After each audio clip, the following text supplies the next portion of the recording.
Hello everybody, you know what it's time for. Here I am again to talk about some other stuff I saw last month in addition to movies that I already reviewed. It's a smaller list this time, thank goodness, but it is still quite a bit of content to cover, so we're just gonna get started right away with number one, the only World War II movie that I saw last month, and that was None Shall Escape. This one's a powerful war drama from 1944 in which Alexander Knox plays a Nazi officer on trial for his crimes. Notice I said that this movie came out in 1944, which means the war hadn't yet been won, the Allies hadn't yet liberated the camps, and so on. It's very interesting to see this speculative version of the Nuremberg trials, especially to consider what the movie got right. Both Alexander Knox and Marsha Hunt give outstanding performances. The movie's got some hard-hitting, difficult material, especially for the time, but it's very, very good.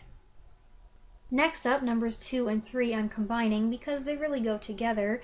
I finally got to see some more of Seth Breedlove's Small Town Monsters documentaries after really enjoying The Mothman of Point Pleasant a few months ago. This time I checked out the Flatwoods Monster, which is related to UFO sightings, and Minerva Monster, which is about a Bigfoot-type creature. The Minerva Monster documentary was a little older than the other two, released in 2015, and it's interesting to see how the quality is improving as the filmmakers gain experience and access and funding. The Mothman one is still my favorite, partly because I've always been interested in that legend anyway, but I also enjoyed these and the goosebumps they gave me, and I'll be checking out whatever other Small Town Monsters documentaries Amazon Prime has to offer as long as they're available. Movie number 4 is The Comedy of Terrors from 1963. I've been wanting to see this one for years, mainly because it's got Vincent Price and Peter Lorre and Boris Karloff and Basil Rathbone in it, and who wants to pass up an opportunity to see all those great masters of classic horror together in one movie? On that front, at least, I was not disappointed. Price plays an unscrupulous, swindling undertaker, with Lorre as his creepy but sweet assistant, Karloff as his deaf and dotty father-in-law, who he's always trying to poison, and Rathbone as his unforgiving landlord, who's also a Shakespeare enthusiast. The film as a whole I may not have liked quite as much as I'd hoped to. It's a black comedy, and sometimes the humor works, and sometimes, it doesn't. I also wished there were more scenes in which all of those 4 horror legends appeared at the same time. But what we did have I enjoyed, especially Karloff and Rathbone in rare comic turns. I think the sight of Rathbone tearing around in a bright red dressing gown, bellowing lines from Macbeth alone was worth it. Movie number 6 is another one that I've wanted to see for several years, also from 1963, Ladybug, Ladybug. It's an unsettling drama about a small rural school where an alarm goes off, warning of an impending nuclear detonation. As the staff struggles to determine if the alarm is real and how to react to it, the focus slowly shifts from the adults to the children, ultimately honing in on the psychological trauma that will inevitably result whether an atomic bomb goes off or not.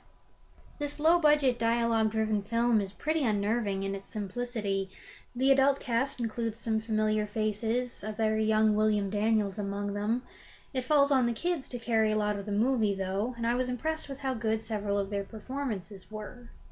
Nuclear threat movies being kind of a favorite subgenre in this house, I've seen several films that follow that theme, and I appreciated how this one had its own unique perspective and its own way of building tension.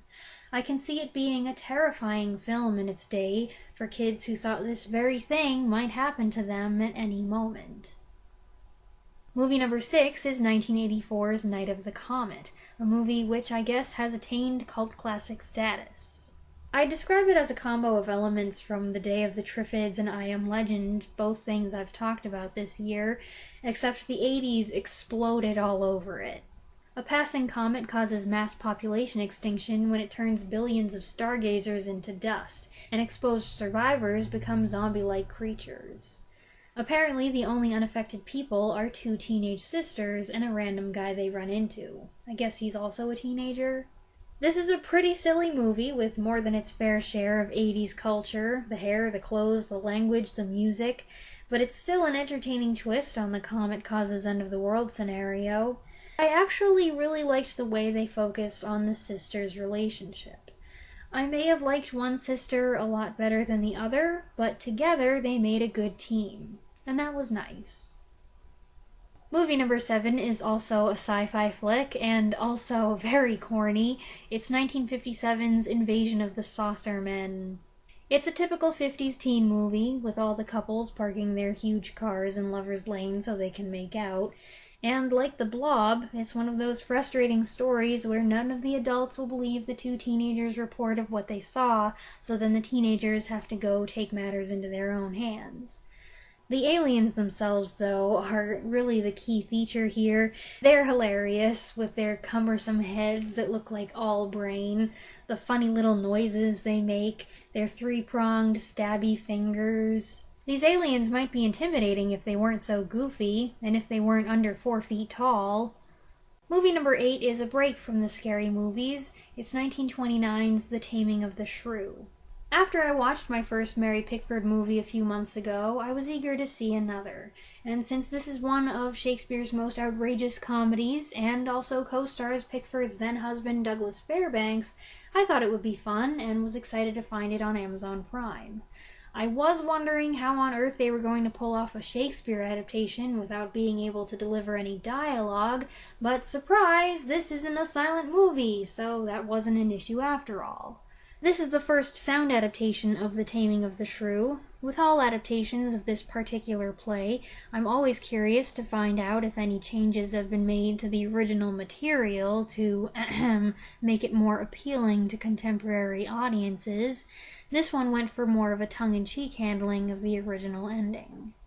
I didn't love the movie at first. It took a while to settle into it, and I'd say it's important to remember that it was made during a major transition time for motion pictures. In other words, some of the acting seems better suited to a silent film. But as Pickford and Fairbanks became more of the focus in the second half and got to do their thing, it got better and funnier. And lastly, movie number 9 is 1983's The Dead Zone, which my mom and I happened to catch starting on TV the other day, so we hung around and watched it, even though it was probably twice as long with commercials. This movie, based on a Stephen King novel, stars Christopher Walken as an English teacher who's involved in a car accident, who wakes out of a coma 5 years later with some sort of psychic ability. Now, things that involve psychic, clairvoyant, second sight stories don't really interest me, but this worked well because I felt like that wasn't so much the main focus. A lot of time is given instead to the changes that have occurred in the main character's life, and his difficulty adjusting to them, as well as his hesitation in the practical application of his gift. This made it more interesting for me personally. I also really enjoyed seeing Herbert Lom in an important supporting role as Walken's doctor. I love Herbert Lom, so when he showed up it was like, ah, hello old friend. So that's it for movies. Like I said, it's a shorter list, partly because I already reviewed about half of what I watched last month, but also because time that might have been spent watching movies was instead spent watching TV shows. Season 3 of The Man in the High Castle finally came out in October, so we watched that.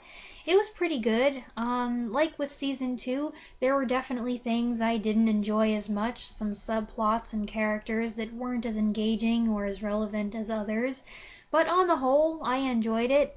Rufus Sewell's character's plotlines continue to be the most interesting, in large part due to the strength of his performance, which is great. I'm curious about what's going to happen next, especially as the show seems to be going deeper into science fiction territory, but since it took them 2 years to release this season, who knows how long it will be before we get some resolution for all these cliffhangers. We also just finished watching The Terror, AMC's 10-episode series that speculates on what might have happened to the Lost Franklin expedition of 1845, whose attempt to find a Northwest Passage through the Arctic ended in mystery. There are a lot of things in this story that appeal to me. Ships, monsters, a cold, snowy climate, the shadow of survival cannibalism possibly looming in the distance, and all based on, or at least inspired by, a true story. The miniseries is based on a book of the same name by Dan Simmons, which I tried to read a few years ago and absolutely hated. The good news is that the show is much better, in my opinion, since it weeds out all the extraneous material I found both boring and disgusting. It is a very bleak and often disturbing story, with a lot of death and a plot that takes many unexpected turns. The pace is a little slow at times, with several scenes where someone just sits and tells a story. That might not be to everyone's taste, but if you can handle that and stomach the gross stuff, it's an interesting show with some very good performances. I guess there is going to be a season 2 coming in spring of 2019. I don't know how that works, because the storyline reached a conclusion here, but I guess we'll see. Oh, and one last thing, I also watched Sweeney Todd live at Lincoln Center. It had a fantastic cast, including Emma Thompson, who I didn't even know could sing, playing Mrs. Lovett, plus Philip Quast, whose presence in anything I consider an automatic bonus. It's a concert performance, but I loved the way they worked around that. There was some very clever incorporation of the orchestra, and they even poked fun at the concert performance stereotype in their opening. Lots of laughs and lots of talented singing and acting in this production. Okay, that is finally it. I hope you enjoyed this month's collection. Go ahead and share your thoughts on any of the stuff that I mentioned in the comments down below. I look forward to reading them, and I'll see you again soon. Thanks for watching!